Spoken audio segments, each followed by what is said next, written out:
Abîme cherche encore et toujours des témoignages. N'hésitez pas à nous faire part de votre histoire sur notre boîte mail abîmepodcast@gmail.com ou sur notre compte Instagram abîmepodcast. Nous vous répondrons, promis. Bonne écoute.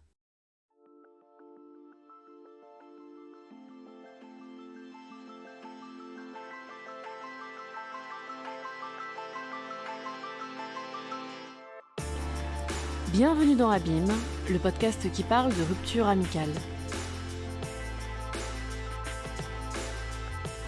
Épisode 12, Marion. Pour moi, l'amitié, c'est une sorte de relation à durée limitée. C'est-à-dire que je vais en profiter un temps, tout en sachant que ça ne va pas forcément durer. Quand on commence à se pencher sur les fondements réels de l'amitié, tu t'aperçois que ça n'est basé sur rien de solide. Et au bout, tu ne trouveras pas de trésor. C'est quelque chose de vraiment éphémère, volatile. Je vois ça un peu comme une sorte d'illusion fragile. Très jeune, déjà, j'ai eu dans mes relations amicales des coupures, mais pas des ruptures. Par exemple, j'avais une copine avec qui je m'entendais très très bien, on était tout le temps l'une avec l'autre, mais elle a dû partir de la France parce que son père avait été muté dans un pays d'Afrique. Et par la force des choses, on a été séparés.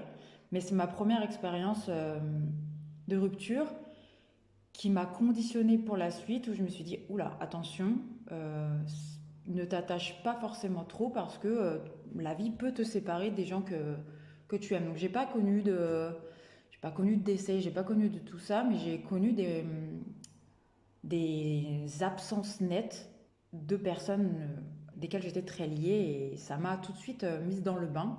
Je me suis vraiment isolée au fil des années. Dès lors que je rencontrais quelqu'un, il y avait cette petite voix dans ma tête où je me disais attention, on ne sait jamais, tu seras amené à peut-être ne plus voir cette personne. Donc, ça ne m'empêchait pas de profiter pleinement de l'amitié, mais je savais que ça avait une durée. Dans ma tête, c'était comme ça. C'est comme en amour, d'ailleurs, c'est la même chose. Je me disais, ça va s'arrêter à un moment donné, mais justement, profites-en autant que tu peux en profiter parce que tu sais pas combien de temps ça va durer.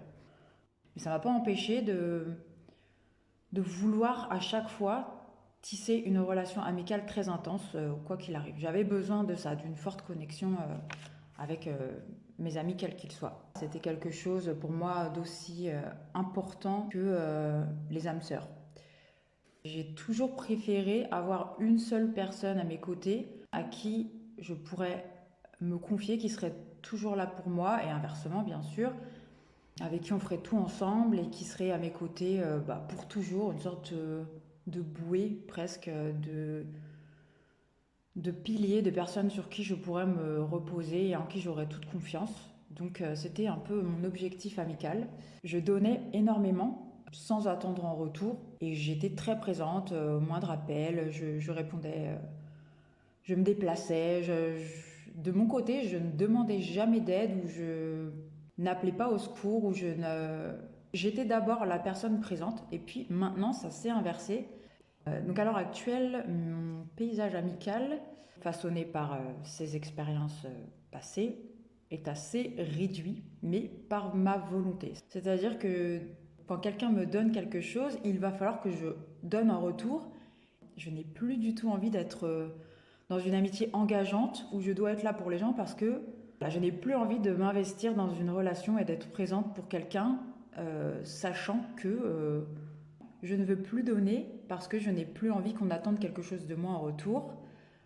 Je ne veux pas qu'on me considère comme importante ou irremplaçable, de la même manière que je ne veux plus considérer quelqu'un comme important ou irremplaçable. Je sais qu'on ne peut pas compter sur moi. Donc je suis assez fuyante. Je ne suis pas fiable. Je ne suis pas une amie fiable. Je ne suis pas une amie fiable. Et ça repousse. J'essaye aussi de protéger les gens en face de moi parce que je pourrais prendre et me dire c'est pas grave, de toute manière moi je ne rendrai pas l'appareil, mais non, j'ai quand même une sorte d'intégrité où je ne veux pas qu'on attend, je veux pas décevoir non plus les gens en retour. Là j'habite sur une île et les gens vont et viennent et peut-être même que je me suis orientée vers cette situation géographique parce que c'est très confortable, ça va avec ce que je recherche et pas avec ce à quoi je m'attends. C'est des gens avec qui je lie des liens forts, mais je sais qu'à un moment ils vont déménager et ça s'est fait. J'ai eu plein d'amitiés, de couples d'amis. On a passé des très bons moments ensemble. Maintenant ils ont déménagé, on se voit, on se parle de temps à autre. J'ai appris à me contenter de ma seule compagnie et c'est quelque chose que j'apprécie. Et là, les amis que j'ai à l'heure actuelle, ça va être ma colocataire. Voilà, elle, c'est ma confidente principale. Et ma colocataire, je sais que je ne vais pas faire ma vie avec elle et qu'à un moment donné, pareil, je vais déménager. Je ne vais pas me freiner avec elle, ça va être ma meilleure amie actuelle, je le sais. Quand je suis là, à 100%.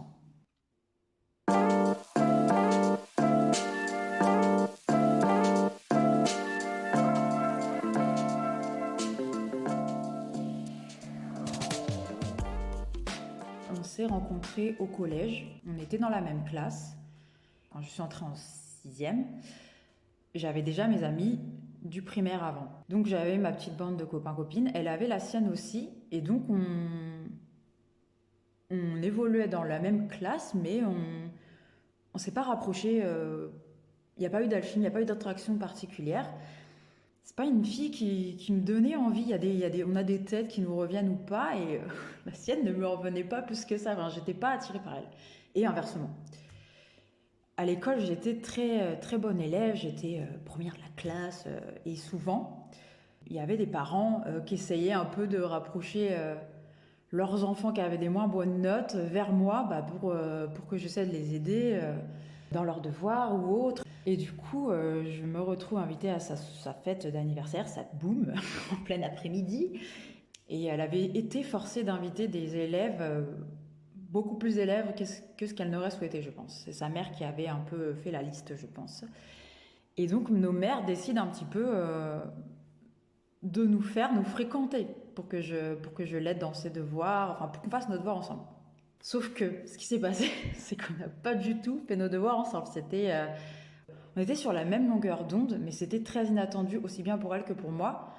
Nous deux ensemble, je sais pas ce qui s'est passé, mais on est devenus deux chippies et on s'est engrainés l'une et l'autre pour ne faire absolument que des bêtises. Donc, alors, on a quand même entre 11 et 14 ans, donc c'est pas non plus, on n'est pas des délinquantes, mais voilà, on a fait canular téléphonique, sonner aux portes, voler dans les magasins, mais on se calme, pas des PlayStation, c'était des bonbons, c'était des habits, sûrement des soutiens-gorge dont on n'avait même pas besoin parce que on avait ça aussi en commun qu'à l'époque, on n'était pas du tout de filles populaires, on était plutôt le Glee Club. C'était moi un peu bouboule et elle était très très maigre, on était voilà, boutonneuses, enfin, bon, vraiment pas du tout les filles qui attiraient les regards des garçons. Donc on s'est aussi retrouvés dans ce statut de filles impopulaires qui du coup s'amusent énormément ensemble.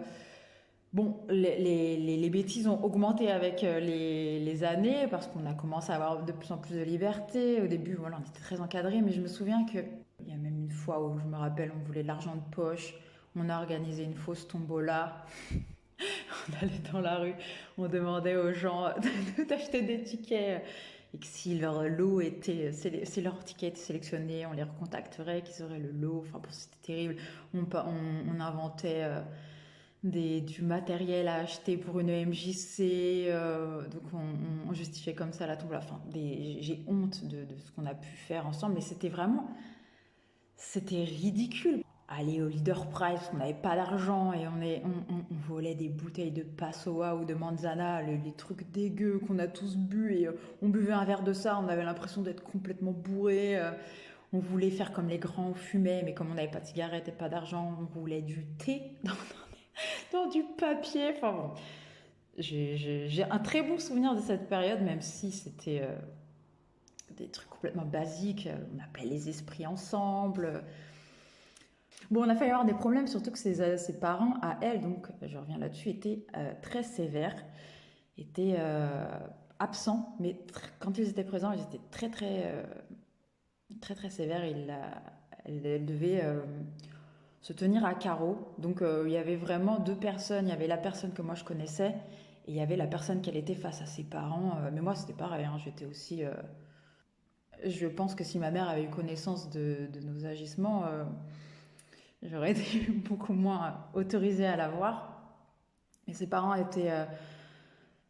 il la faisait se coucher à 9h30, elle n'avait pas le droit de regarder la télé, elle devait garder sa petite sœur quand elle rentrait de l'école, donc elle était jamais libre, ouais, elle était assez malheureuse par rapport à ça parce que c'était dur quand même. Et moi je me rappelle aussi que ma mère était très dure avec moi, mon frère était méchant, donc j'avais pas, voilà, j'étais pas très bien j'étais pas à l'aise dans ma maison et elle non plus parce que oui, donc ma mère sortait d'un divorce et elle était un peu en phase de dépression. Donc on fuyait toutes les deux un climat familial assez lourd où nos parents avaient des attentes de nous-mêmes qui étaient un peu excessives. Moi, j'essayais d'être cette petite fille parfaite à l'école pour être un souci en moins pour ma mère qui avait vraiment des choses à gérer pas évidentes. Donc voilà, l'une avec l'autre, c'était une bouffée d'air frais, c'était que de l'amusement, on faisait que de s'amuser, on rigolait, on s'en fichait d'être ridicule, il y avait un lâcher-prise total, on partageait vraiment tout, on a tout découvert ensemble, les premières expériences c'était avec elle, on a eu nos règles en même temps, on s'est formés en même temps, on a eu les premiers petits copains en même temps, même la sexualité, on en parlait entre nous. Moi, j'abordais pas ces sujets avec ma mère, elle non plus, pas du tout. Et la vie, elle se colorait de paillettes. Enfin, vraiment, je savais que quand j'allais la voir, le temps s'arrêtait et on allait faire que rire. Rire aux larmes, vraiment, c'était mon âme sœur amicale.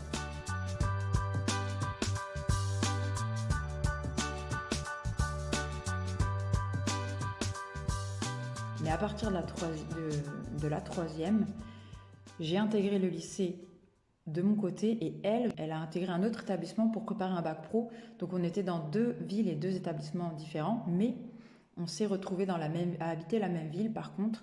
Donc on continue à se voir assez fréquemment. Mais à partir du lycée, on a eu nos cercles amicaux qui se sont élargis et on s'est un petit peu moins fréquentés, ce qui est normal aussi. Dans ma vie, il s'est passé un événement qui, moi, m'a un peu changé. Donc, c'était pendant la transition entre le collège et le lycée. En fait, je me suis fait agresser sexuellement dans la rue un soir et je n'en ai parlé à personne pendant très longtemps. Et même à elle, surtout à elle, parce qu'à ce moment-là, justement, il y a quand même eu cette distance qui fait que je n'arrivais pas à aborder le sujet parce que j'avais honte, parce qu'à ce moment-là, j'avais été voir une copine et je n'avais pas eu le droit de sortir. J'étais rentrée plus tard que ce que je n'étais autorisée à le faire. Donc dans ma tête déjà, j'avais désobéi à ma mère, donc c'était ma faute. J'avais été punie. Et c'est pour cette raison déjà dès le départ que je n'en ai pas parlé à ma mère, à ma famille pendant des années. Et dès que j'essayais en fait d'aborder le sujet, parce que je ressentais ce besoin de me confier à quelqu'un, mais je ne savais pas à qui le faire parce que c'était quelque chose de tellement lourd et grave.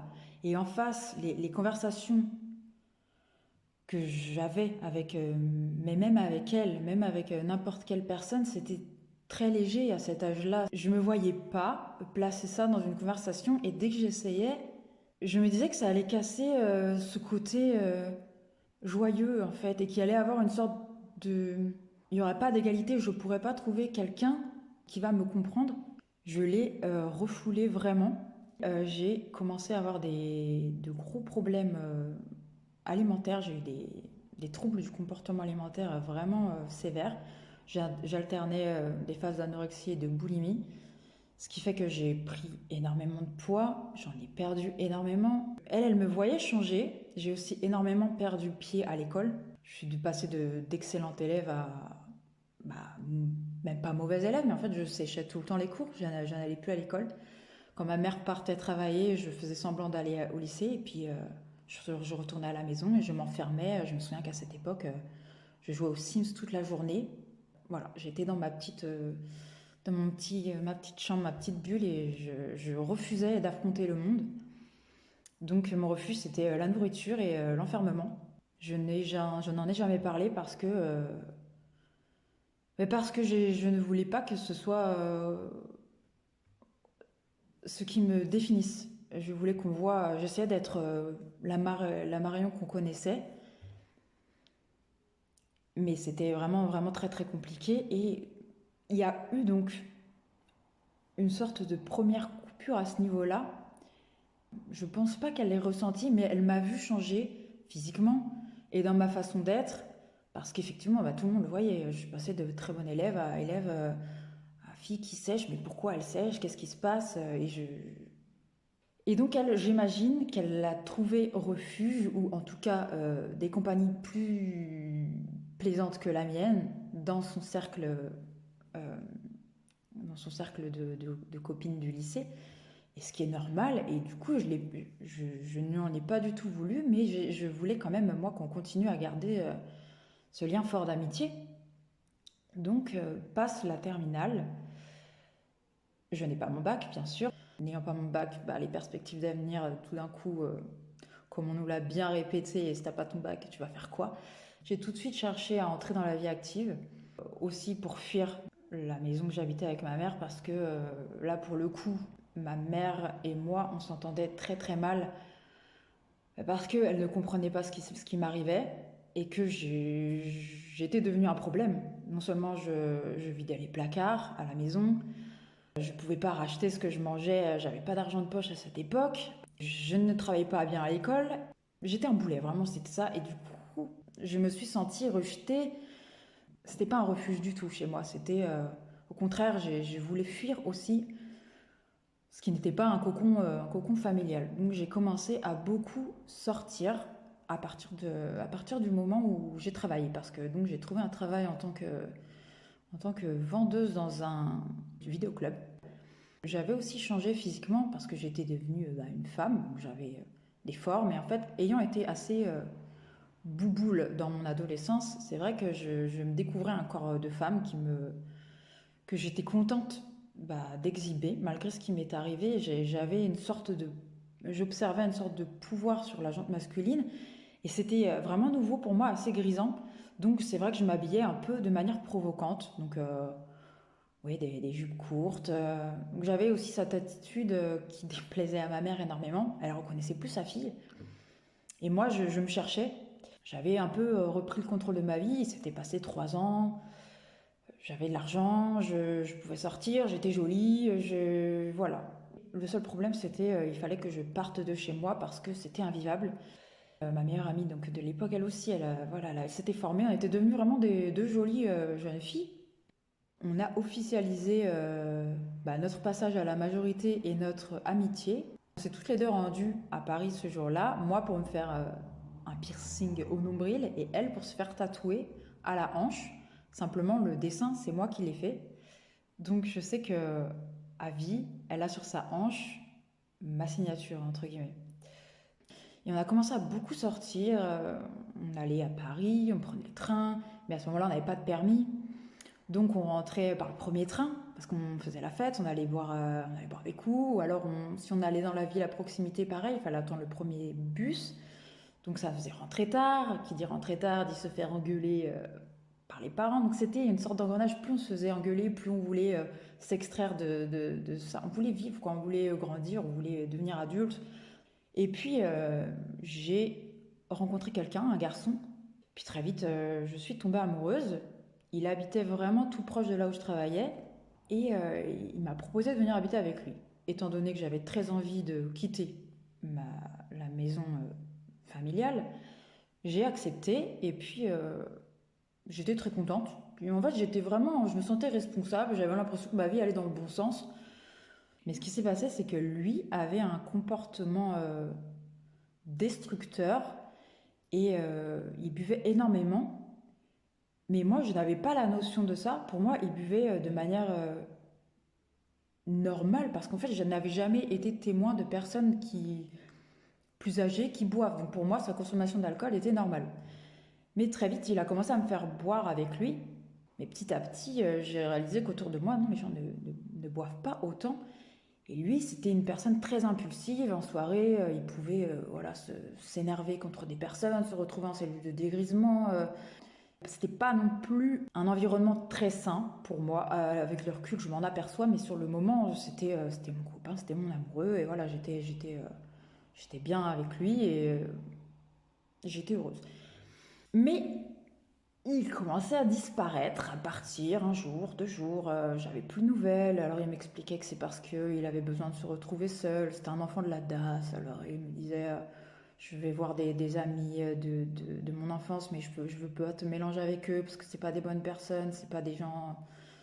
Mais un jour, il n'est pas rentré du travail. Je me suis mise à chercher partout. J'ai creusé, j'ai fait ma petite enquête. Ça a pris plusieurs jours, mais j'étais vraiment très très inquiète, sachant dans quelle situation il pouvait se retrouver. Et j'ai fini par découvrir que il avait une deuxième vie, en fait. Il était en couple avec quelqu'un d'autre. Donc ça m'a extrêmement choquée, traumatisée, parce qu'encore une fois, j'avais encore accordé ma confiance à quelqu'un et je me suis trompée. Donc à ce moment-là, je l'ai quitté. Je suis revenue habiter chez ma mère. Et mes sorties ont repris parce que j'étais en plus très très malheureuse. Je me souviens que je buvais énormément. Alors là, c'était même plus la nourriture le problème, c'était l'alcool. C'est que je buvais à la maison. Donc pareil, je faisais ça dehors, je faisais ça, passer ça pour l'alcool festif. J'étais la copine qui veut tout le temps faire la fête, qui n'attend pas le week-end. Allez, dès le lundi, je pouvais dire allez, on va boire un coup. Mais non, les gens, ils n'étaient pas à mon âge. Il y en a beaucoup qui étaient à la fac ou qui avaient un boulot ou qui de toute façon la semaine ne sortait pas. Donc j'étais un peu toute seule avec ça. Mais ma copine, ma meilleure amie, donc elle par contre, me suivait plus volontiers. Heureusement, parce que je sais pas ce que j'aurais fait toute seule en vrai dehors. Et c'est vrai qu'on s'est retrouvés encore une fois à sortir sur Paris jusque tard. Et puis arrive un soir, dans ce bar dans lequel on va souvent, un bar juste à côté de la rue des Champs-Élysées, je vois un barman qui me fixe, qui vient à ma table, qui me parle. Et je vois clairement qu'il est intéressé par moi. On en discute avec ma meilleure amie, on rigole, on pouffe. Et puis je vais aux toilettes et il me donne son numéro au passage. Et quand je reviens, je le vois en train de discuter avec ma meilleure amie. Donc je me dis, ils sont en train de parler de moi, naïve. Et puis à un moment, elle va elle-même aux toilettes, et puis j'attends. Au bout d'un moment, je me dis, c'est bizarre, c'est un peu long quand même. Donc je m'inquiète, je monte. La porte est pas complètement fermée. Et j'ouvre la porte et en fait, je la vois avec le garçon dans les toilettes. Sans équivoque, je comprends que voilà, ils sont en train de se faire des petits câlins, on va dire ça comme ça. On est jeune, on est célibataire, on est bourré, disons-le clairement. Ça va avec la soirée, on faisait n'importe quoi, on s'amusait. Bon, le type, je l'ai rencontré il y a 5 minutes. Ah elle lui plaît aussi, pourquoi pas. Ok, voilà. Sur le coup, je l'ai un petit peu. On est parti, je me souviens qu'on est rentré le soir. On en a discuté, je l'ai grondé en rigolant à moitié, en mode dis donc, t'exagères. Mais voilà, c'était pas méchant. J'ai pas vu ça comme. J'ai tellement aucune raison de me dire que cette personne peut vouloir faire quelque chose pour me faire du mal. Mais c'est la première fois où je me suis dit, ah bon, c'est pas cool, mais c'est pas grave, voilà.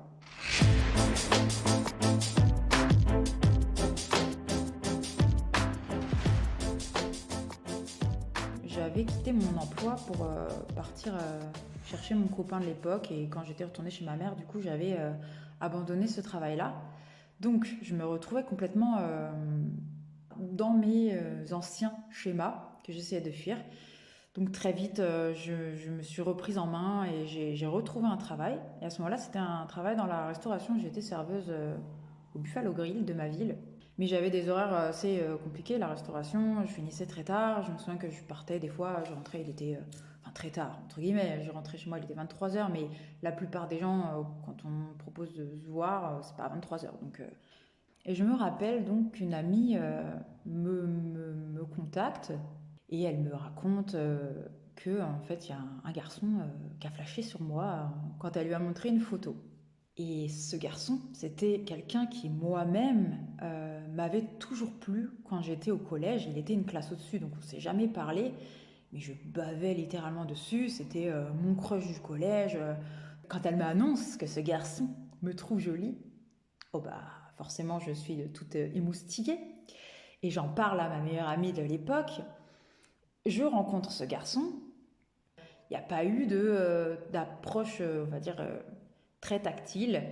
Mais moi, je suis complètement sous le charme et je pense que lui aussi, parce qu'on se met à se parler énormément. Il me pose beaucoup de questions, il s'intéresse, donc je vois vraiment qu'il est attiré. Et moi, je suis très contente de partager ça voilà, avec ma meilleure amie. Et puis, c'est très difficile à nouveau de se rencontrer parce que lui-même allait à la fac. Moi, j'avais toujours mes horaires très compliqués de restauration, donc je peinais à le voir. Et je me souviens qu'on se voit une seconde fois. Là, on se rapproche un peu, il me prend dans les bras. Ça avance très doucement, mais ça avance. Et puis arrive une soirée à laquelle je ne peux pas participer parce que je suis donc au travail. Donc ce garçon est présent, des amis à lui, des amis de ma copine. Et ma meilleure amie également est invitée parce qu'elle connaît, voilà, elle fréquente ce même milieu, mais elle ne l'a jamais rencontré encore. Et puis pareil, les jours passent, on continue de discuter, mais beaucoup moins. Elle comme lui, je sens une petite différence, on parle moins. Que je n'ai pas de nouvelles de lui, c'est une chose, mais ma meilleure amie, je me dis, c'est étrange quand même. J'essaie de la voir, il n'y a pas moyen. J'essaie de la voir au téléphone, pas moyen. Elle aurait peine à répondre à mes messages, et puis au bout d'un moment, elle me dit, bon bah, écoute, faut que je te dise quelque chose.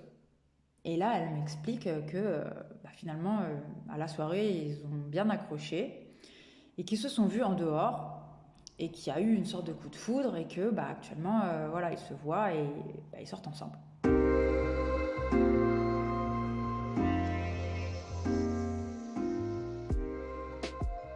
J'étais tellement dans une configuration où cet ami ne pouvait rien faire pour me nuire ou pour me blesser que je pense que mon cerveau ne l'a pas analysé encore une fois. Attention, cette personne te fait quelque chose de mal. Pour moi, je me suis dit, bon bah oui, c'est un coup de foudre, ça arrive. On n'est pas officiellement ensemble, elle ne me l'a pas volé puisque ce n'est pas mon petit ami. J'étais jamais disponible. Bon, j'ai un peu mis ça en fait comme si c'était ma faute. Si j'avais été disponible, bah, peut-être que c'est avec moi qui serait. Et voilà, c'est comme ça. Donc, elle est très jolie. Pourquoi il serait pas tombé amoureux d'elle? C'est ok. Mais je ne lui en ai pas voulu et je me suis simplement dit, ok, mais par contre, pourquoi tu veux plus me voir? On peut continuer à se voir. Tu restes ma meilleure amie. Oui, mais tu comprends. Il est très possessif, il est très jaloux et bon, toi, t'es célibataire, ce qui fait que quand on sort toutes les deux, on va à des soirées où potentiellement on se fait draguer, on se fait aborder et il n'a pas envie que je continue à sortir en soirée. Donc je peinais à l'avoir, j'acceptais toutes les conditions, ce à quoi il fallait se plier pour contenter monsieur, puisque en fait c'était lui qui se mettait à un peu orchestrer notre amitié. Ça me gênait de moins pouvoir l'avoir, mais je comprenais ses raisons. Je suis invitée à une soirée, et donc sont présents son cercle d'amis à lui, moi, elle. Je suis très contente de la retrouver, mais j'aimerais passer du temps avec elle, mais elle est partagée parce que bah, tout le monde se l'accapare, c'est normal.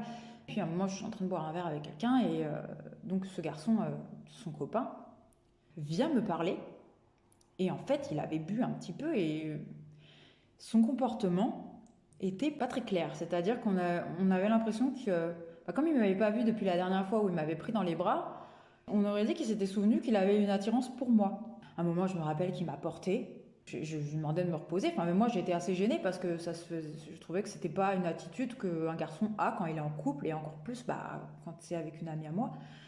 Donc, j'étais un peu gênée, surtout que je voyais ses regards à elle qui étaient assez noirs. Mais pas envers lui. Je voyais que c'était moi qu'elle regardait avec un regard noir. Donc, je me souviens de partir de cette soirée en me disant ben, je pense que je vais plus être amenée à les voir du tout parce que j'ai vu son regard, je connais ma meilleure amie par cœur. J'ai vu son regard et j'ai vu que ce qu'elle a vu ne lui a pas plu. Et comme c'est pas avec son petit ami qu'elle va rompre, ça va probablement être avec moi. Les semaines passent, mes messages restent sans réponse. Elle trouve au début des excuses. Je prends mes distances, elle prend ses distances. Toutes les semaines, 1 à 2 fois par semaine, je me rappelle donc avoir des copines dans la même ville que moi. Et au fur et à mesure des semaines, on se réunit chez l'une ou chez l'autre. C'était vraiment sympa, on se faisait des petits dîners, on buvait des coups ensemble, on rigolait énormément. Je retrouvais un petit peu ce côté que j'avais eu avec ma meilleure amie, mais à l'âge adulte. J'étais pas désespérée de ne plus avoir ma meilleure amie dans ma vie parce que à ce moment-là, en tout cas, elle ne comblait plus rien. Et il se passe qu'en fait, dans ce cercle d'amies filles, l'une des filles était la meilleure amie de ce garçon avant qu'il se mette en couple avec ma meilleure amie.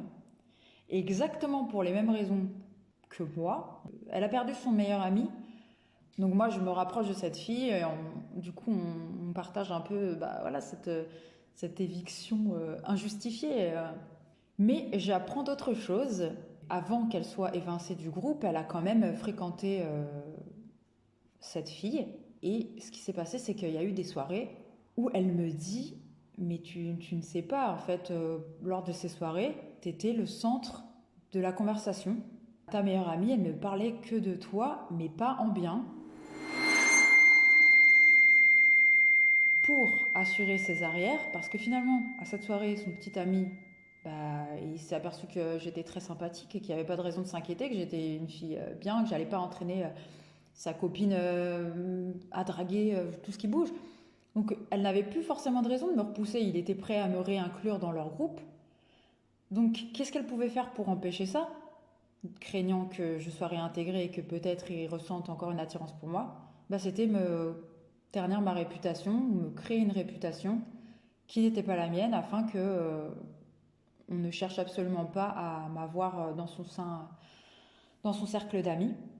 J'apprends qu'elle a partagé beaucoup de secrets, de choses très intimes. J'étais devenue voilà, la fille, la mauvaise fréquentation qui avait failli lui faire rater son bac parce que je buvais comme un trou, parce que j'avais des comportements destructeurs, que j'avais fréquenté des personnes qui se retrouvaient en prison. Je pouvais croiser des personnes et je voyais des chuchotements. Ah, c'est elle, oui, c'est elle. Et là, d'un coup, la personne qui m'avait parlé 5 minutes avant, d'un coup, son comportement changeait avec moi. Je me mettais beaucoup plus en retrait parce que j'avais pas envie d'affronter des regards ou des préjugés injustes. J'étais très proche de sa famille aussi avant. Eux, du jour au lendemain, m'ont rejeté. Quand je les croisais dans la rue, le regard se baissait. Donc ça a été aussi un rejet très dur à vivre parce que c'est des adultes. Là, c'est plus des petites rumeurs de jeunes entre eux. Ça a été très violent. Ouais, pour moi, ça, c'était dur. C'était dur, mais le plus dur, ça restait ma meilleure amie. À dire, ouais, la répercussion, c'est ça, c'est qu'elle a fermé une porte sur la confiance. Elle a fermé une porte de toute façon sur notre amitié à ce moment-là parce que là, c'était sans appel. Là, autant avant, j'avais des doutes. Là, l'intention de me nuire, elle était évidente. Comment ma meilleure amie peut vouloir me blesser à ce point, me détruire? C'était vraiment quelque chose qu'encore aujourd'hui, je n'arrive pas à comprendre.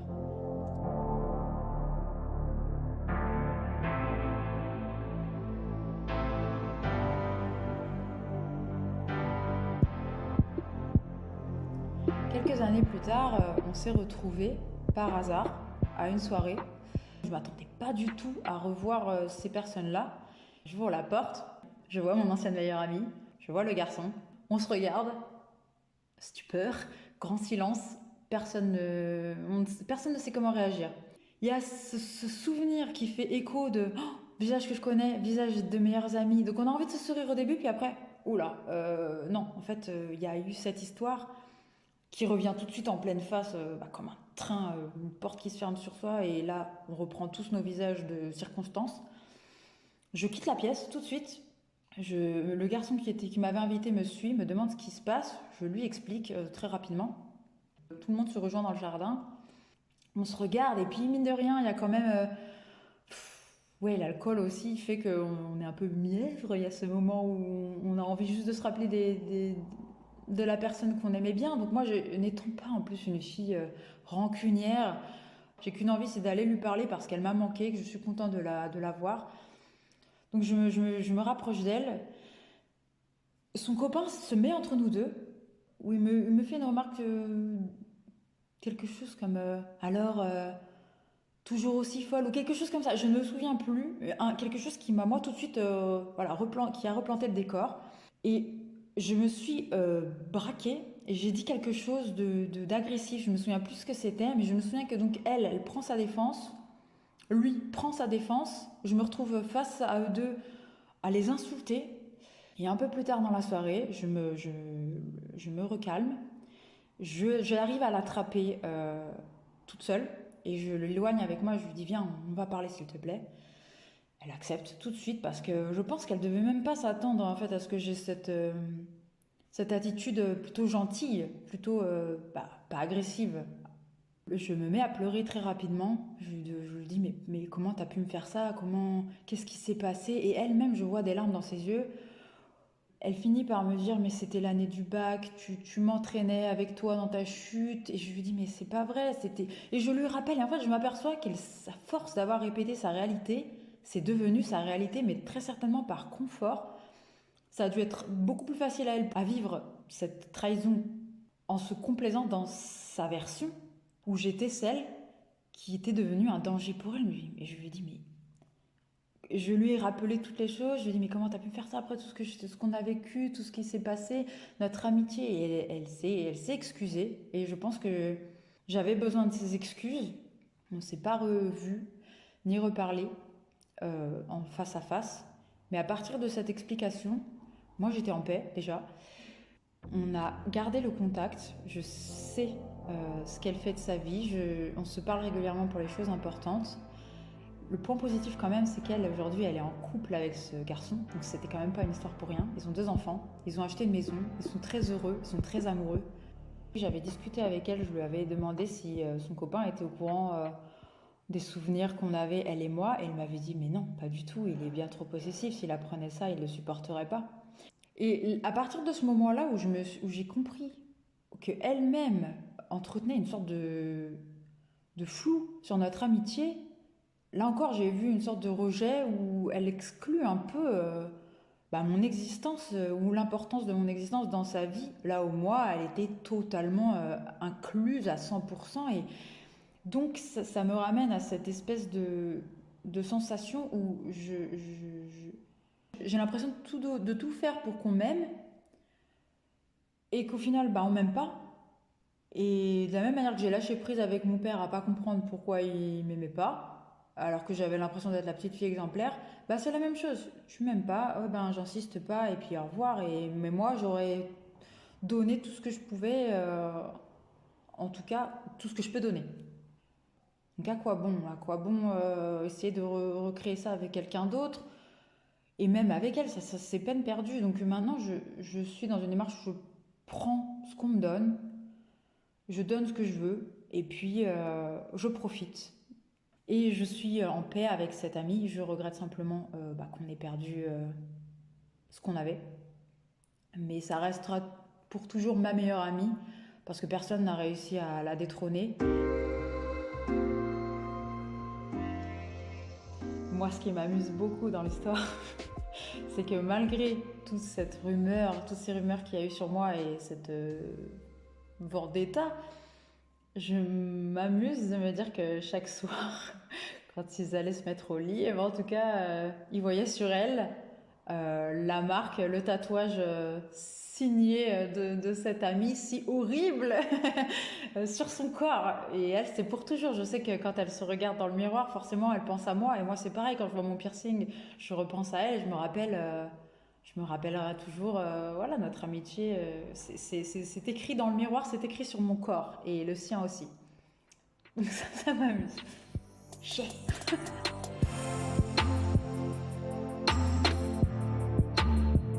La semaine prochaine, vous écouterez le récit d'Hélène qui nous racontera son amitié fulgurante avec D.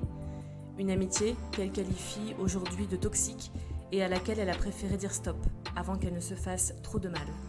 Prenez soin de vous et à très vite sur Abîme.